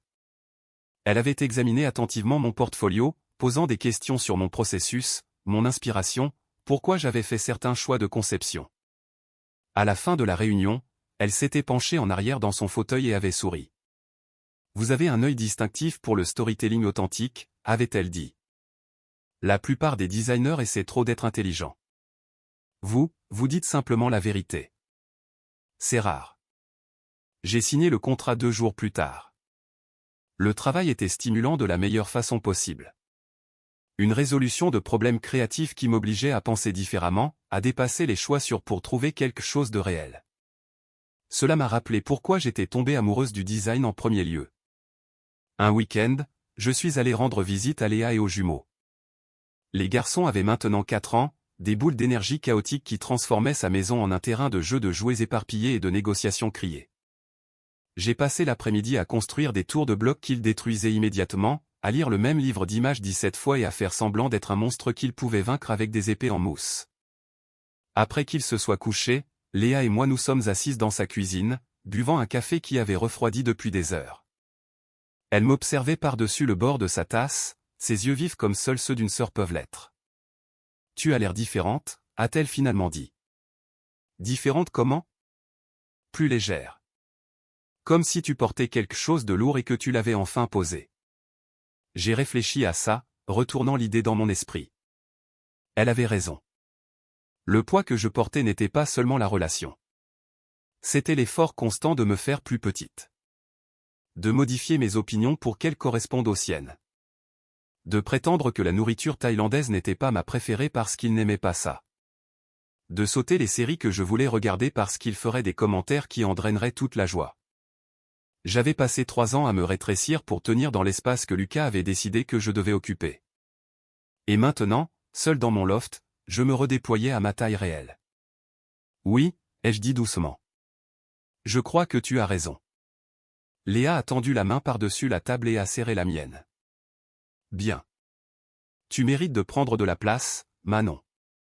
Toute la place. Le texto de Lucie Richard est arrivé un mardi soir. Je travaillais sur le logo d'Espoir et Récolte, jouant avec différentes dispositions de feuilles et de textes quand mon téléphone a vibré sur le bureau. Lucie et moi avions été amis à l'université, étions restés proches pendant quelques années après, puis nous nous étions éloignés quand j'ai commencé à sortir avec Lucas. Ce n'était pas délibéré, juste l'érosion lente qui se produit quand quelqu'un de nouveau prend tout votre temps et votre énergie. Je n'avais pas eu de ces nouvelles depuis au moins 1 an. Je pensais que tu devais savoir. Lucas et Chloé sont ensemble officiellement. Ils ont commencé à sortir ensemble environ 2 semaines après votre rupture. Désolé. J'ai fixé le message, attendant que la douleur frappe. La trahison, la confirmation que j'avais eu raison de soupçonner, raison de m'inquiéter, raison de sentir que quelque chose n'allait pas. Mais ce qui est venu à la place était quelque chose d'inattendu. Le soulagement. J'ai répondu par texto, merci de me le dire. Puis je suis resté avec ça. 2 semaines après notre rupture, ce qui signifiait qu'ils s'étaient mis ensemble presque immédiatement, ce qui signifiait que les sentiments étaient là depuis le début, mijotant sous chaque excuse, elle est comme une sœur. Chaque texto de minuit, chaque étreinte trop longue. Ce qui signifiait que chaque fois que Lucas avait rejeté mes inquiétudes, m'avait dit que j'étais paranoïaque, m'avait fait sentir folle d'avoir remarqué, il mentait. La carte d'anniversaire que j'avais trouvée dans son tiroir prenait soudain tout son sens. Pour celle qui a toujours été là. Elle. Non envoyé, non pas parce qu'il avait changé d'avis. Non envoyé parce qu'il attendait le bon moment. Attendait que je sois hors du tableau. Le plan de secours n'était pas une blague. C'était toujours le vrai plan. J'étais juste trop confiante pour le voir. J'ai appelé Valérie. Bar en rooftop. Dans 1 heure. C'est moi qui régale, ai-je dit quand elle a décroché. C'est une bonne ou une mauvaise nouvelle? Honnêtement, je ne suis pas encore sûr. Nous nous sommes retrouvés dans un endroit du centre-ville avec des guirlandes lumineuses et une vue sur la skyline de la ville. Valérie était déjà là quand je suis arrivé. 2 verres de vin sur la table. Parle, a-t-elle dit en faisant glisser un verre vers moi. Je lui ai parlé du texto de Lucie, de Lucas et Chloé. De la chronologie. L'expression de Valérie est passée de la surprise à quelque chose de plus proche de la justification. Je savais que c'était un lâche, a-t-elle dit en secouant la tête. Il n'a même pas pu rompre avec toi avant de passer à autre chose. Il a dû te garder comme filet de sécurité pendant qu'il vérifiait si elle le voudrait vraiment. J'ai pris une longue gorgée de vin, laissant cela s'imprégner. La blague de la fiancée de rechange, ai-je dit lentement. À la fête. Hugo ne l'inventait pas. Tout le monde savait. Ils savaient tous qu'il avait des sentiments pour elle. C'est pour ça que Chloé a souri comme ça. C'est pour ça que Lucas l'a regardé de cette façon. Valérie a tendu la main par-dessus la table et a saisi la mienne. Et c'est pour ça que tu as traversé cette pièce et que tu lui as tendu la bague. Parce que quelque part au fond de toi, tu le savais aussi. J'ai hoché la tête, sentant la vérité de ses propos s'ancrer dans mes os. Valérie a levé son verre. Aux hommes qui vous font la faveur de vous montrer qui ils sont. Et aux femmes qui sont assez intelligentes pour les croire. J'ai trinqué avec elle et j'ai bu. Quelque chose a changé à ce moment-là. Le récit dans ma tête a changé. Ce n'était plus, j'ai été humilié à ma propre fête de fiançailles. C'était, je me suis échappé avant d'épouser la mauvaise personne. Le fait que Lucas et Chloé se mettent ensemble n'était pas une trahison. C'était une confirmation. Chaque instinct que j'avais ignoré, chaque inquiétude que j'avais balayée, chaque moment où j'avais senti que quelque chose n'allait pas, j'avais eu raison depuis le début. Cette nuit-là, je me suis tenu sur mon balcon avec un verre de vin, regardant les lumières de la ville scintiller contre le ciel sombre. Pour la première fois depuis des mois, j'ai ressenti quelque chose que je ne m'étais pas autorisé à ressentir auparavant. La possibilité. Pas la possibilité de se remettre ensemble. Pas la possibilité d'une conclusion, d'excuse ou d'explication. Juste la possibilité, ouverte et indéfinie. L'avenir s'étendait devant moi, plus lié au calendrier de Lucas, au plan de Lucas ou à la version de Lucas de ce que notre vie devrait être. J'ai repensé à la fête de fiançailles, à ce moment où je traversais la foule avec la bague à la main, tous les yeux sur moi, chaque conversation s'éteignant à mi-phrase. C'était terrifiant, puissant, final. Je pensais que c'était une fin. Mais debout ici maintenant, je le comprenais différemment. Ce n'était pas seulement la fin d'une relation. C'était la reconquête de ma propre vie. Mon propre récit, mon propre droit à être plus que le plan de secours de quelqu'un. J'ai fini mon vin et je suis rentré. C'est là que je l'ai vue. La boîte en velours posée sur ma bibliothèque où elle était depuis des semaines. Chloé avait dû la laisser tomber dans sa panique de partir, et je n'avais jamais pris la peine de la jeter. Je l'ai ramassée et je l'ai ouverte. La bague a capté la lueur ambrée des lampadaires extérieurs, scintillant faiblement. 100 €, oxyde de zirconium, argent martelé. Ironique, avait dit Lucas. Je l'ai retournée entre mes doigts, sentant le poids de tout ce qu'elle représentait. Puis j'ai attrapé ma veste et je suis descendu. La brocante du coin avait un bac de dons à l'extérieur, rempli de vieux bijoux, de vêtements, d'articles ménagers aléatoires dont les gens voulaient se débarrasser mais ne pouvaient pas tout à fait jeter. Je suis resté là un moment, tenant la boîte. Puis je l'ai laissé tomber dedans. Quelqu'un d'autre pourra en rire, ai-je murmuré. Quelqu'un qui croit encore à l'ironie. La boîte a disparu parmi les trésors abandonnés des autres. Et comme ça, elle était partie. Plus un symbole de quoi que ce soit que je voulais me souvenir. Juste une autre bague bon marché que quelqu'un pensait signifier quelque chose un jour. Je suis remonté, j'ai déverrouillé ma porte et je suis entré dans mon loft. C'était calme. Paisible. Et pour la première fois depuis que tout cela a commencé, ce silence ne me faisait pas peur. Il sonnait comme la liberté. Les mois qui ont suivi ont été comme réapprendre à vivre dans ma propre peau. J'ai commencé par de petites choses, réorganiser les meubles pour que le canapé fasse face aux fenêtres au lieu de la télévision, déplacer mon bureau pour capter la lumière du matin, acheter de nouveaux coussins dans des couleurs que j'aimais vraiment, émeraude profond et orange brûlé au lieu des gris neutres que Lucas préférait parce qu'ils étaient plus sophistiqués.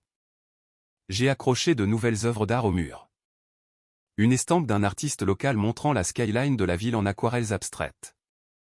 Une affiche vintage d'une librairie que j'aimais. Des choses qui donnaient à l'espace un air de « mien », pas de « nôtre ». Le contrat d'espoir et récolte s'est transformé en travail régulier. Sylvie, la directrice de création, est devenue plus qu'une simple cliente. Elle m'invitait à leur journée de travail au jardin partagé où je passais les samedis matins à arracher les mauvaises herbes et à planter des tomates aux côtés de bénévoles qui parlaient de la composition du sol et des semences anciennes avec le genre de passion que je réservais habituellement à la théorie des couleurs. Un soir, Sylvie m'a invité à un vernissage dans une galerie d'art dans le Marais. « Tu devrais rencontrer des gens », avait-elle dit quand j'avais hésité. De vraies personnes, pas seulement moi et mes jardiniers amateurs de kombucha. J'y suis allé. La galerie était bondée d'artistes et de designers, de musiciens et d'écrivains, tous discutant autour de vin et de fromage, de projets, de collaborations et d'idées. Sylvie m'a présenté à une photographe qui avait besoin d'une identité de marque pour son studio, à un muraliste cherchant quelqu'un pour concevoir du matériel promotionnel, à un sculpteur qui voulait juste parler d'espace négatif et de composition. J'ai réalisé, debout là avec un verre de vin rouge bon marché, à quel point mon cercle social s'était rétréci pendant ma relation avec Lucas, comment j'avais laissé des amitiés s'estomper parce qu'il n'aimait pas mes amis, ou parce qu'il ne correspondait pas à son monde, ou parce que c'était simplement plus facile d'exister dans la bulle étroite de sa vie. Une semaine plus tard, je me suis inscrite à un cours de dessin le week-end au centre culturel municipal. J'avais toujours voulu en suivre un. À l'université, avant de me tourner vers le design graphique, j'adorais dessiner, des dessins au fusain, des études de nu, tout ce qui ne nécessitait que du papier et mes mains. Lucas avait qualifié cela de « perte de temps » quand je l'avais mentionné une fois. Tu sais déjà dessiner. Pourquoi payer pour faire quelque chose que tu peux faire à la maison? Mais il ne s'agissait pas d'apprendre une compétence. Il s'agissait de créer quelque chose sans but commercial, sans brief client, sans date limite. Juste la satisfaction tranquille du fusain sur le papier, de faire quelque chose parce que j'en avais envie. La classe était petite, nous étions 6, allant d'un comptable à la retraite à un étudiant en passant par une femme d'une soixantaine d'années qui avait décidé d'essayer quelque chose de nouveau après le départ de ses enfants. Notre professeur, un homme barbu nommé Stéphane Girard avec de la peinture en permanence sous les ongles, ne se souciait pas de savoir si nous étions bons. Il se souciait seulement de savoir si nous essayions. L'art, ce n'est pas d'être parfait, a-t-il dit lors de notre première session. C'est d'être honnête. J'ai dessiné une nature morte de tasses à café et de fleurs fanées et j'ai senti quelque chose se dénouer dans ma poitrine. J'ai croisé Hugo un mardi au hasard dans un café du centre-ville. J'attendais mon latte, parcourant mes emails sur mon téléphone quand j'ai senti quelqu'un me fixer. J'ai levé les yeux. Hugo se tenait près de la porte, figé en plein mouvement, son visage passant par la reconnaissance et l'inconfort. Nos regards se sont croisés. Il a hésité, débattant clairement de faire semblant de ne pas m'avoir vu, puis a semblé décider que ce serait pire. Il s'est approché de ma table lentement, comme si je pouvais m'enfuir. Manon. Salut. Est-ce que je peux te parler une minute? Je l'ai regardé un long moment, puis j'ai fait un geste vers la chaise vide en face de moi. Il s'est assis, les mains enroulées autour de sa propre tasse de café, ne rencontrant pas tout à fait mes yeux. « Je te dois des excuses », a-t-il finalement dit. « Pour cette nuit-là. » Le toast. J'étais ivre et je n'ai pas réalisé comment ça sonnerait. Je ne voulais pas te blesser. J'ai étudié son visage. J'y ai vu une gêne sincère. Peut-être même de la honte. Mais j'ai aussi vu autre chose. Quelque chose qui me disait que son regret ne concernait pas vraiment le fait de m'avoir blessé. Il concernait l'image qu'il avait donnée de lui. Tu pensais chaque mot, ai-je dit doucement. Tu ne t'attendais juste pas à ce que je l'entende. Hugo a ouvert la bouche pour protester, puis s'est arrêté. Ses épaules se sont légèrement affaissées. Il a hoché la tête. Juste une fois. Ouais, a-t-il dit. Je suppose que tu as raison. Il s'est levé, a repoussé sa chaise et est parti sans un autre mot. Je l'ai regardé partir, ne ressentant rien d'autre qu'un léger sentiment de conclusion. La barista a appelé mon nom. J'ai pris mon latte et je suis retourné à mes emails. Ma mère a appelé quelques jours plus tard. J'ai vu son nom sur mon écran et j'ai failli ne pas répondre. Nous avions parlé brièvement depuis la rupture. Des conversations superficielles sur la météo et le travail, mais rien de réel. J'ai décroché. Manon, ma chérie, tu as une minute? Bien sûr, maman. Qu'est-ce qui se passe? Il y a eu une pause, le genre qui signifiait qu'elle se préparait à cette conversation depuis un moment. Pourquoi ne m'as-tu pas parlé de Lucas? Sa voix était blessée, confuse. J'ai dû apprendre par Léa que vous aviez rompu il y a 3 mois. Pourquoi ne le dirais-tu pas à ta propre mère? J'ai fermé les yeux, m'adossant à mon canapé. C'était compliqué, maman. Compliqué comment? Lui as-tu même donné une chance de s'expliquer? Avez-vous envisagé une thérapie? Manon, les relations demandent du travail. Tu ne peux pas simplement jeter un homme bien à cause d'un malentendu. La vieille impulsion de me défendre, d'expliquer, de justifier mes choix jusqu'à ce qu'elle comprenne est montée en moi. Mais quelque chose en moi avait changé. Je n'avais pas besoin qu'elle comprenne. J'avais juste besoin de dire la vérité. Il avait des sentiments pour quelqu'un d'autre, ai-je dit simplement. Je n'allais pas attendre d'être son deuxième choix. Silence, long et lourd. Puis un soupir. Tu es plus forte que je ne l'étais à ton âge, a finalement dit ma mère, sa voix plus douce. Je suis resté dans des situations que j'aurais dû quitter. Je pensais que c'était ce qu'on était censé faire. Quelque chose dans ma poitrine s'est desserré. Je t'aime, maman. Je t'aime aussi, ma chérie. Nous avons raccroché et je suis resté assise là un moment, sentant le poids de cette conversation s'installer. Nous ne serions jamais entièrement d'accord. Elle penserait probablement toujours que j'aurais dû essayer plus fort, être plus patiente, me battre pour ça. Mais pour la première fois, cette distance me convenait. Ces choix n'étaient pas les miens à porter. Je les ai vus ensemble un samedi matin au marché des producteurs. J'y étais allé tôt, comme toujours, panier à la main, planifiant mentalement les légumes que je cuisinerais réellement cette semaine. Je parcourais les tomates anciennes quand je les ai vues de l'autre côté de l'allée. Lucas et Chloé, ensemble. Mon cœur s'est emballé, automatiquement et malvenu. Mon premier instinct a été de faire demi-tour, de partir, d'éviter la gêne. Mais ensuite, quelque chose d'obstiné en moi a dit non. C'était mon marché, ma tradition du samedi. Je n'allais pas changer mon chemin pour eux. J'ai continué à marcher. Ils étaient au stand de fleurs. Chloé tenait un bouquet de tournesol tandis que Lucas se tenait à côté d'elle, sa main posée dans le creux de son dos, de la même manière qu'elle se posait sur le mien. J'ai attendu que la douleur frappe, la jalousie, la trahison. Au lieu de cela, je n'ai ressenti qu'une légère curiosité. Je me suis demandé combien de temps ça durerait, si elle finirait par remarquer les mêmes choses que moi. La façon dont il rejetait ses opinions, dont il ramenait tout à lui, dont il avait besoin d'être le centre de chaque pièce. Chloé m'a vu la première. Ses yeux se sont écarquillés. La panique a vacillé sur son visage. Elle a touché le bras de Lucas. Un geste rapide et urgent. Il s'est retourné. Nos regards se sont croisés à travers le marché. C'était étrange, comme voir quelqu'un que je connaissais dans un rêve. Reconnaissance sans connexion. Familiarité sans sentiment. J'ai hoché la tête une fois, poli, impersonnel. Puis je me suis tourné vers le vendeur d'herbes et j'ai acheté du basilic et du romarin, demandant la meilleure façon de les conserver frais, et écoutant son explication détaillée sur la coupe des tiges et le changement de l'eau. La normalité de la transaction ressemblait à une victoire.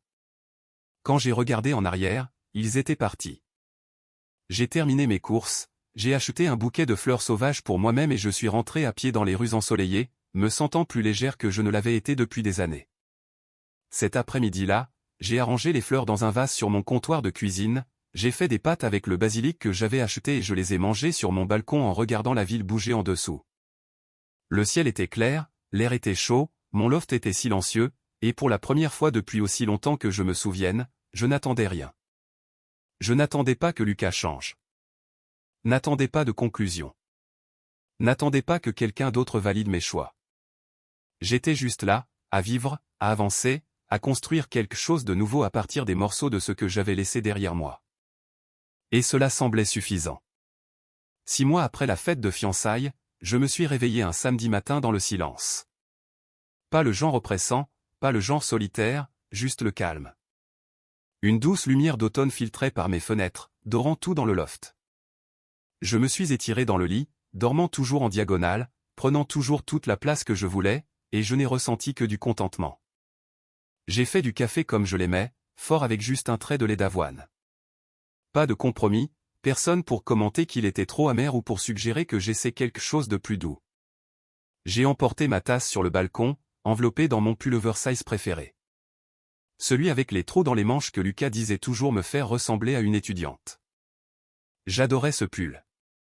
La ville s'éveillait sous moi. Les premiers joggeurs sur les trottoirs, quelques voitures qui passaient, le café du coin qui allumait juste ses lumières. Je suis resté assise là à regarder tout ça et j'ai réalisé quelque chose. Je n'avais pas vérifié mon téléphone compulsivement depuis des semaines. Je ne m'étais pas demandé ce que Lucas faisait, avec qui il était, ou s'il pensait à moi. Je m'en fichais, tout simplement. L'anxiété qui avait vécu dans ma poitrine pendant des mois, peut-être des années, avait disparu. J'ai sorti mon téléphone, non pas pour vérifier les messages, mais pour regarder mon calendrier. Brunch avec Valérie à 11h. Cours de dessin à 14h. Peut-être passer chez Léa le soir si j'avais envie de faire la route. Une journée complète, une vie complète. Ça ne ressemblait en rien à ce que j'avais imaginé quand Lucas et moi planifions notre avenir ensemble.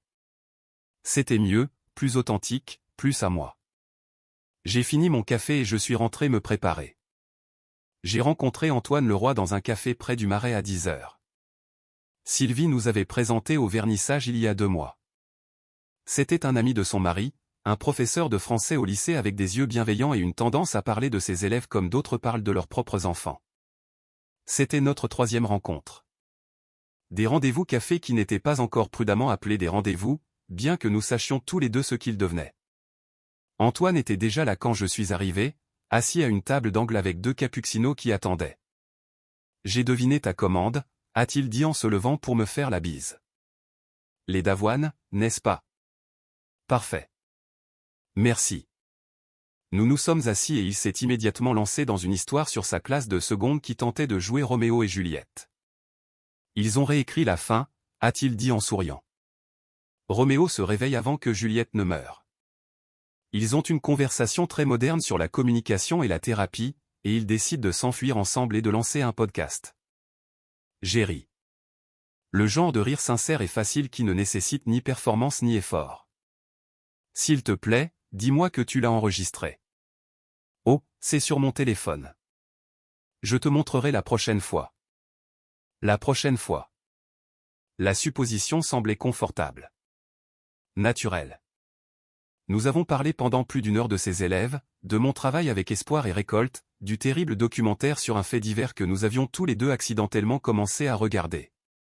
Il écoutait plus qu'il ne parlait, posait des questions et attendait vraiment les réponses. Pas une seule fois il ne m'a fait sentir que je devais rivaliser pour son attention ou justifier mes opinions. Quand nous sommes finalement partis, il m'a raccompagné vers mon loft, notre rythme ralentissant à mesure que nous approchions. À l'entrée, il a fait une pause. « Je peux te revoir le week-end prochain ?» a-t-il demandé. Peut-être pour un dîner cette fois. J'ai souri. J'aimerais beaucoup. Bien. Il a souri en retour, les mains dans les poches, sans insister. Envoie-moi un texto quand tu seras libre. Je l'ai regardé s'éloigner, ressentant quelque chose que je n'avais pas ressenti depuis longtemps. L'espoir. Simple et facile. Je ne savais pas où ça mènerait. Je n'avais pas besoin de le savoir. Je me faisais assez confiance maintenant pour partir si ça cessait de me faire du bien. Et cette confiance ressemblait à la plus grande des victoires. Cet après-midi-là, j'ai étalé mon portfolio de design sur ma table à manger. Sylvie avait mentionné la possibilité d'un poste de partenaire chez Espoir et Récolte. Il se développait, cherchait quelqu'un qui pourrait prendre plus de responsabilités, diriger des projets, aider à façonner l'identité visuelle de l'organisation à long terme. Elle m'avait demandé si je serais intéressé. J'avais dit oui avant de pouvoir douter de moi. Maintenant, je me préparais à présenter mon projet, à défendre ma cause, à parier sur moi-même d'une manière que je n'avais jamais tout à fait réussi auparavant. J'ai présenté mes meilleurs travaux. Le branding de l'association qui avait commencé tout ce voyage. Une série de logos que j'avais fait pour 3 restaurants locaux, chacun distinct mais cohérent. Les œuvres personnelles de mon cours de dessin. Des croquis au fusain et des expériences à l'aquarelle qui montraient une gamme, une créativité, la capacité de penser au-delà des contraintes commerciales. En regardant tout cela ensemble, j'ai ressenti quelque chose d'inattendu. La fierté. C'était du bon travail. Un travail qui était distinctement le mien. Non grevé par les opinions de quiconque sur ce que je devais prioriser ou comment je devais me présenter. J'avais trouvé ma voie, et elle n'essayait pas de plaire à tout le monde. Sylvie avait dit que c'était rare. Je commençais à la croire. Le partenariat pourrait ne pas se concrétiser. Je pourrais présenter mon projet et faire face à un rejet. Devoir réessayer ailleurs ou continuer en freelance ou me réorienter complètement. Mais j'y survivrais. J'avais déjà survécu à pire. J'avais survécu à une relation qui m'avait rendu petite. À une humiliation publique qui aurait pu me briser. À un harcèlement conçu pour déstabiliser toute ma vie. Et j'en étais sortie plus forte. J'ai fermé mon portfolio, me sentant prête. Quoi qu'il arrive, je pourrais le gérer. Ce soir-là, je me suis tenue sur mon balcon alors que le soleil commençait à se coucher. Les lumières de la ville commençaient tout juste à scintiller contre le ciel qui s'assombrissait. Je tenais un verre de vin dans une main, l'air frais du soir frôlant mon visage, et tout était calme. Pas de coups sur ma porte. Pas de texto de colère illuminant mon téléphone. Pas de voix dans ma tête me disant que j'avais surréagi. Que j'avais fait une erreur. Que j'aurais dû gérer les choses différemment. Juste le silence. Le genre de silence qui me terrifiait autrefois. Pendant des années, j'avais eu peur d'être seul. Peur que si je n'avais personne, n'importe qui, je serais incomplète d'une certaine manière. Moins que rien. Cette peur m'avait maintenu dans une relation où j'étais de toute façon seul, où j'ai passé 3 ans à me rétrécir pour m'adapter à l'idée de quelqu'un d'autre sur qui je devais être. Mais debout ici maintenant, je comprenais quelque chose que je n'avais pas compris avant. Le silence n'est pas le vide. C'est de l'espace, de la possibilité, la place pour entendre ses propres pensées sans interférence. Pour prendre des décisions sans avoir besoin de la permission de quelqu'un d'autre. Pour exister pleinement en tant que soi-même sans s'excuser de prendre de la place. J'ai pensé brièvement à la fête de fiançailles. Ce moment où je traversais la foule avec la bague à la main, tous les yeux sur moi, chaque conversation s'éteignant à mon passage. Cela ressemblait à une fin. Mais c'était en fait un début. Le début de l'apprentissage de la confiance en moi, de la croyance en mes propres instincts, de la compréhension que partir n'est pas une faiblesse, c'est une force. Quelques gouttes de pluie ont commencé à tomber, douces et régulières, crépitant contre la balustrade du balcon. J'ai levé le visage, sentant l'eau fraîche sur ma peau. C'est à ça que ressemble la liberté, ai-je murmuré à l'air vide. La pluie s'est intensifiée, transformant la ville en dessous en une aquarelle chatoyante. J'ai fini mon vin, regardant les lumières se brouiller et s'adoucir, me sentant plus en paix que je ne l'avais été depuis des années. Puis je suis rentré, fermant la porte du balcon derrière moi. J'ai regardé mon loft, mon espace, mes règles, ma vie. Les meubles que j'avais choisis, l'art que j'avais accroché, le silence que j'avais appris à aimer. Pour la première fois depuis aussi longtemps que je me souvienne, je me sentais complètement chez moi. Pas parce que j'avais tout compris, pas parce que l'avenir était certain, mais parce que j'avais appris à me faire assez confiance pour le découvrir au fur et à mesure. J'ai posé mon verre de vin dans l'évier, j'ai éteint les lumières et je suis monté dans mon lit. Dehors, la pluie continuait de tomber. Dedans, tout était calme. Et ce calme, il ne ressemblait plus à de la solitude. Il ressemblait à de la paix. Si cette histoire de Manon reprenant son pouvoir vous a enthousiasmé, cliquez sur le bouton j'aime tout de suite. Ma partie préférée a été quand elle a mis cette bague dans la main de Chloé et a dit « Il est tout à toi ». Quel a été votre moment préféré? Dites-le dans les commentaires ci-dessous. Ne manquez pas d'autres histoires inspirantes comme celle-ci. Abonnez-vous et activez la cloche de notification pour ne jamais manquer une nouvelle publication.